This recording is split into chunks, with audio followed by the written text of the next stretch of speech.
순종함으로 하나님의 인도함을 받아 주님과 함께 동행하는 우리 필그림의 권속들 되기를 원하며 예수님의 이름으로 기도합니다. 아멘. 우리 옆에 계신 분들과 자카로 인사 나누겠습니다. 나의 대속자가 살아계십니다. 부활과 심판의 신앙으로 승리합시다. 할렐루야. 욥이 가진 이 세 가지의 신앙으로 승리하며 끝까지 주의 길을 걸어가는 우리 필그림 가족들이 되시기를 주님의 이름으로 축복합니다. 오늘 욥기 20장 말씀입니다. 욥기 20장은요, 욥을 향한 소발의 두 번째 공박입니다. 계속되는 욥의 변호에 소발 역시 격한 감정으로 악인은 필히 망한다는 종전에 인과응보론을 펼치면서 강력하게 욥을 비판하고 정죄하고 있는 내용인데요. 우리 한 절씩 교독하도록 하겠습니다. 나아마 사람 소발이 대답하여 이르되 그러므로 내 초조한 마음이 나로 하여금 대답하게 하나니 이는 내 중심이 조급함이니라. 내가 나를 부끄럽게 하는 책망을 들었으므로 나의 슬기로운 마음이 나로 하여금 대답하게 하는구나. 내가 알지 못하느냐. 예로부터 사람이 이 세상에 생긴 데로부터 악인이 이긴다는 자랑도 잠시요 경건하지 못한 자의 즐거움도 잠깐이니라. 그 존귀함이 하늘에 닿고 그 머리가 구름에 미칠지라도 자기의 똥처럼 영원히 망할 것이라. 그를 본 자가 이르기를 그가 어디 있느냐 하리라. 그는 꿈같이 지나가니 다시 찾을 수 없을 것이요 밤에 보이는 환상처럼 사라지리라. 그를 본 눈이 다시 그를 보지 못할 것이요 그의 처소도 다시 그를 보지 못할 것이며 그의 아들들은 가난한 자에게 은혜를 구하겠고 그도 얻은 재물을 자기 손으로 도로 줄 것이며 그의 기골이 청년같이 강장하나 그 기세와 그와 함께 흙에 누우리라. 비록 악을 달게 여겨 혀 밑에 감추며 아껴서 버리지 아니하고 입천장에 물고 있을지라도 그의 음식이 창자 속에서 변하며 뱃속에서 독사의 쩔개가 되느니라. 그가 재물을 삼켰을지라도 토할 것은 하나님이 그의 배에서 도로 나오게 하심이니 그는 독사의 독을 빨며 뱀의 혀에 죽을 것이라. 그는 강 곧 꿀과 엉긴 젖이 흐르는 강을 보지 못할 것이요 수고하여 얻은 것을 삼키지 못하고 돌려주며 매매하여 얻은 재물로 즐거움을 삼지 못하리니 이는 그가 가난한 자를 학대하고 버렸으며 자기가 세우지 않은 집을 빼앗음이니라. 그는 마음의 평안을 알지 못하니 그가 기뻐하는 것을 하나도 보존하지 못하겠고 남기는 것이 없이 모두 먹으니 그런즉 그 행복이 오래가지 못할 것이라. 풍족할 때에도 괴로움이 이르리니 모든 재난을 주는 자의 손이 그에게 임하리라. 그가 배를 불리려 할 때에 하나님이 맹렬한 진노를 내리시리니 음식을 먹을 때에 그의 위에 비같이 쏟으시리라. 그가 철병기를 피할 때에는 놋 화살을 쏘아 꿰뚫을 것이요 몸에서 그의 화살을 빼낸 즉 번쩍번쩍하는 촉이 그의 쓸개에서 나오고 큰 두려움이 그에게 닥치느니라. 큰 어둠이 그를 위하여 예비되어 있고 사람이 피우지 않는 불이 그를 멸하며 그 장막에 남은 것을 해치리라. 하늘이 그의 죄악을 드러낼 것이요 땅이 그를 대항하여 일어날 것인즉 그의 가산이 떠나가며 하나님의 진노의 날에 끌려가리라. 같이 읽을까요? 이는 악인이 하나님께 받을 분깃이요 하나님이 그에게 정하신 기업이니라. 오늘 욥기 20장 말씀 내용 먼저 요약해드리겠습니다. 1절에서 3절까지 보시면 소발의 조급한 반응에 대한 기록인데요. 소발은 욥의 말에 지금 분노하고 있습니다. 욥이 하나님을 원망하고 자기를 무시한다고 여기고 있죠. 그는 욥의 항변에 감정적으로 반응하며 욥을 교만한 자로 여기고 있습니다. 4절에서 11절까지 보시면 악인의 형통은 잠시뿐이라고 소발이 말합니다. 악인의 즐거움은 잠깐이라고 주장하면서 그가 아무리 높이 올라가도 곧 사라지며 젊은 시절의 영광은 무덤 속으로 사라지게 될 것이라고 말합니다. 12절에서 22절까지 악인은 결국 자신의 악으로 망한다는 말을 하죠. 악인은 죄를 달게 여기지만 결국 그것이 그의 뱃속에서 독처럼 변해서 그를 멸망시킨다고 합니다. 또한 악인이 불을 쌓아도 만족하지 못하고 하나님께서 그 악인의 재물을 다 빼앗으신다고 경고합니다. 마지막 23절에서 29절까지 하나님께서 악인을 심판하신다고 말합니다. 소발은 악인의 끝은 하나님의 진노와 재앙으로 마무리된다고 강조하고 있죠. 그의 집과 재산은 모두 사라지고 결국 남는 것은 하나님의 심판뿐이라고 말합니다. 이것이 하나님이 악인에게 주신 마지막 29절 분깃과 하나님이 악인에게 주신 분깃과 기업이다라고 단언하면서 오늘 소발의 발언을 마무리하게 됩니다. 오늘 말씀을 가지고 묵상 원포인트로 가겠는데요. 왜 하나님은 욥의 친구들의 발언을 계속 묵상하게 하시는가에 대해서 오늘은 함께 묵상하도록 하겠습니다. 욥의 친구 3명이 찾아오지 않았습니까? 그를 위로하러 왔죠. 처음에 7일간은 아무 말 없이 그의 곁에서 울면서 함께 해줬지만 이제 입을 열기 시작하자 새 친구가 번갈아 가면서 한 번이 아니라 2번이 아니라 3번씩 지금 욥을 계속 욥의 당한 고난이 죄 때문임을 계속 말하면서 회개하라고 촉구하고 있죠. 그런데 그 발언의 강도가 점점 세지고 격한 감정의 모습이 오늘 소발의 발언 가운데서도 여지없이 드러나고 있는데요. 왜 하나님은 욥의 친구들로 하여금 이 친구들의 공박을 계속 묵상하게 하시는가에 대해서 오늘은 묵상하도록 하겠습니다. 첫 번째, 사람의 판단과 하나님의 뜻이 다르다는 것을 하나님께서 강조하시기 위해서 계속 욥의 친구들의 발언을 묵상하게 하시는데요. 욥의 친구들은 인간적인 논리로서 욥의 고난을 해석하지만 하나님은 욥의 고난을 의인을 연단하시기 위한 당신의 신적 섭리로 사용하고 계셨습니다. 반복되는 친구들의 발언 속에서 하나님은 계속 인간의 판단의 한계를 계속 보여주시고 계십니다. 여기서 주목해야 될 부분은 하나님은 잘못된 친구들의 조언도 이 성경에 다 기록해 놓으셨다는 사실입니다. 욥의 세 친구인 엘리바스, 소발 그리고 빌닷의 말은 부분적으로 옳지만 전체적으로 잘못된 발언이지 않습니까? 잘못된 판단이었죠. 이들의 핵심 논리는 무엇이었습니까? 고난은 죄의 결과다라고 일관적으로 판단하지 않았습니까? 하나님은 이런 잘못된 판단을 경고하시기 위해서 그들의 말을 반복적으로 기록하고 계시는 것입니다. 하나님은 우리가 사람의 판단인지 하나님의 뜻인지 바로 알고 분별하기를 원하고 계십니다. 신앙은 단순히 맞는 말을 하는 것이 아니라 어떤 사건 속에서 내가 당하고 있는 고난 속에서 하나님의 뜻을 제대로 아는 것이 중요한 것입니다. 할렐루야. 우리가 고난당한 자들에게 잘못된 조언을 해서도 안 되고 또한 그들의 잘못된 조언들 때문에 저와 여러분들이 상처를 받아서도 안 되는 것입니다.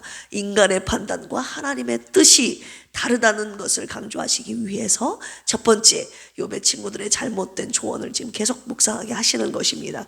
두 번째는요, 고난 중에서 하나님께 계속 더 가까이 나아가게 하시기 위함인데요.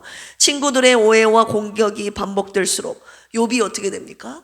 욥이 어떻게 반응하고 있습니까? 욥이 자기 자신의 내면에서 믿음의 고백이 더 깊어진다는 것을 우리가 알 수 있죠. 그는 친구들의 말에 반박하며 점점 하나님께로 가까이 나아가고 있는 모습을 볼 수 있습니다. 친구들의 비판과 정죄가 욥을 더 깊은 신앙의 자리로 몰아넣는 도구가 된 것입니다. 고난 속에서 사람들의 위로를 받으려고 하지 말라는 것입니다. 하나님께 더 가까이 나아가라고 하시는 것입니다. 할렐루야. 사람들의 말들 때문에 괴로워하지 말고 하나님께로 더 가까이 나아가는 필그림의 모든 권속들 되시기를 주님의 이름으로 축원합니다.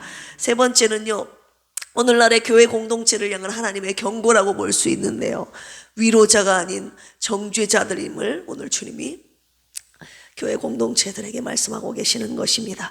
하나님은 욥의 친구들을 통해서 오늘 저와 여러분들에게 묻고 계십니다. 너는 위로자냐 아니면 정죄자냐?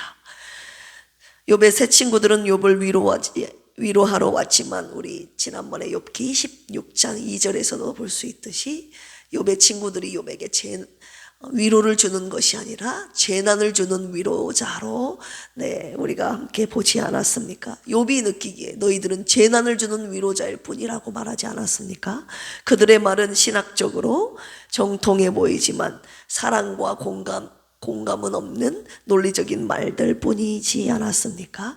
42장에 보시면 욥기 마지막에 하나님께서 욥의 친구들의 말을 옳지 않다라고 하나님께서 판단하시지 않습니까?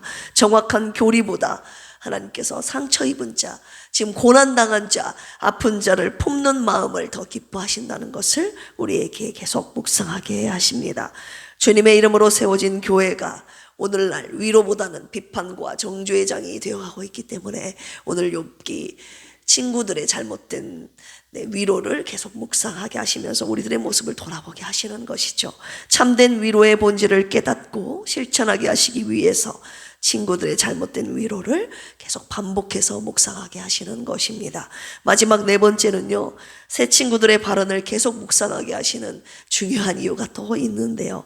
우리가 고난당할 때 주위 사람들이 다 나를 오해하고 비난하고 정죄할 수 있음을 보여주시고 계시는 것입니다. 한 번으로 끝나는 것이 아니라요, 두 번, 세 번, 그리고 한 사람이 아니라 두 사람, 세 사람, 내 주위에 있는 가장 측근들이 저와 여러분들을 비난하고 정죄할 수 있다는 것을 말씀하고 계시는 것입니다. 눈에 보여지는 고난의 내용으로 주위 사람들이 나를 정죄하는 상황이 올 수 있다는 것을 오늘 말씀을 통해서 미리 보여주시고 계시는 것입니다. 욥의 친구들처럼 우리도 고난 가운데 주위 사람들로부터 비난과 정죄함을 받을 때 그렇다면 어떻게 해야 됩니까? 우리가 어제 함께 말씀 묵상, 욥이 이 고난의 길을 끝까지 걸어갈 수 있었던 이유 세 가지 무엇이었습니까? 네, 욥의 탄식, 욥기를 계속 우리로 하여금 묵상하게 하셨던 이유, 욥의 탄식, 욥의 기도, 욥의 신앙 고백을 그대로 묵상하며 따라가라고 오늘 주님이 저와 여러분들에게 말씀하고 계시는 것입니다. 욥이 겪은 고난, 욥이 느끼는 감정과 상처, 아픔과 고통의 눈물, 이 모든 것들이 저와 여러분들의 것과 같다고 하셨습니다. 죽을 것만 같은 고통 속에서, 주위 사람들로부터 받은 상처 속에서 욥이 하나님께 올려드렸던 그 탄식 기도를 쭉 함께 같이 묵상하라고 하시는 것입니다. 욥이 어떻게 모든 고통을 참고 이겨내며 끝까지 고난의 길을 갈 수 있었는지 우리 어제 함께 묵상한 말씀 무엇이었습니까? 나의 대속자가 살아계신다. 육체 밖에서 하나님을 보리라 부활신앙을 가졌고, 또한 공의로운 심판장이 나의 모든 것을 아시고 공의롭게 심판하실 것이다. 나의 공의로운 심판장이 계신다. 이 믿음으로 고난의 길을 걸어가지 않았습니까? 나의 증인, 나의 중보자, 나의 담보, 나의 보증인 되시는 주님이 살아계신다는 이 믿음으로 끝까지 고난의 길을 걸어갔던 것이죠.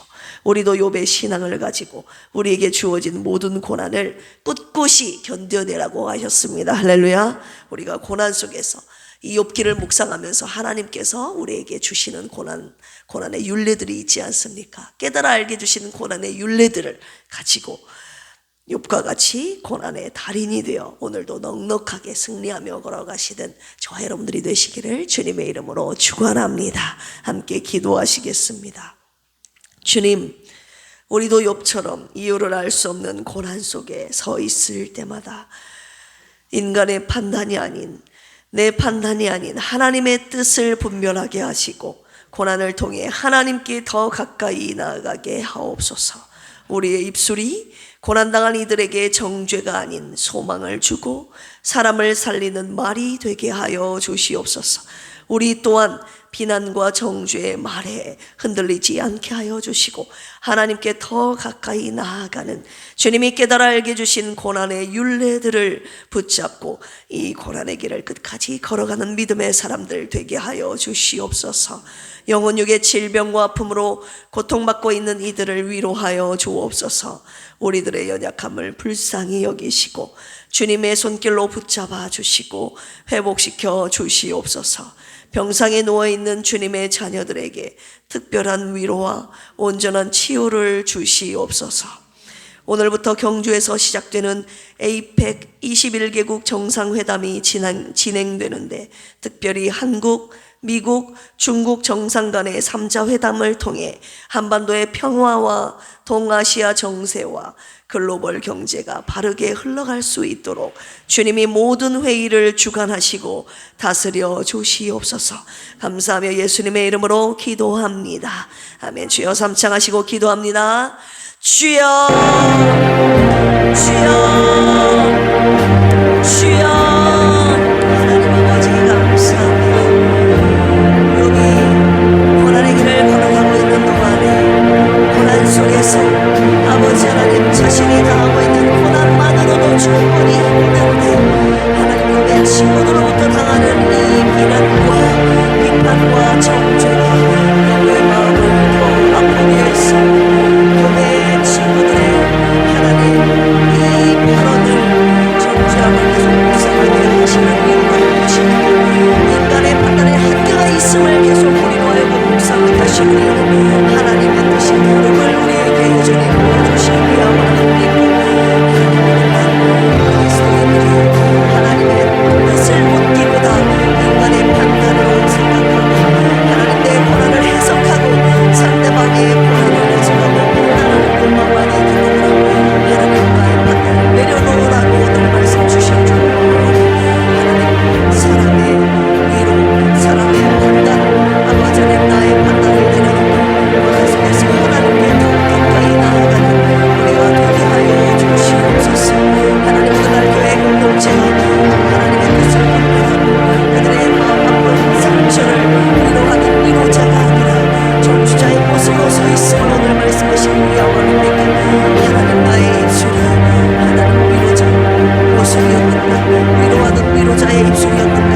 비난하고 비판하고 정죄하는 입술이었는가? 돌아보기를 원하며 우리 믿음에 속한 모든 권속들은 하나님 아픔을 달하고 하나님 고난 속에 있는 자들 하나님 울고 있는 자들에게 하나님 주님의 뜻대로 그들의 아픔을 위로하고 하나님 기도해 줄 수 있는 진정한 위로자가 되게 하여 주시옵소서.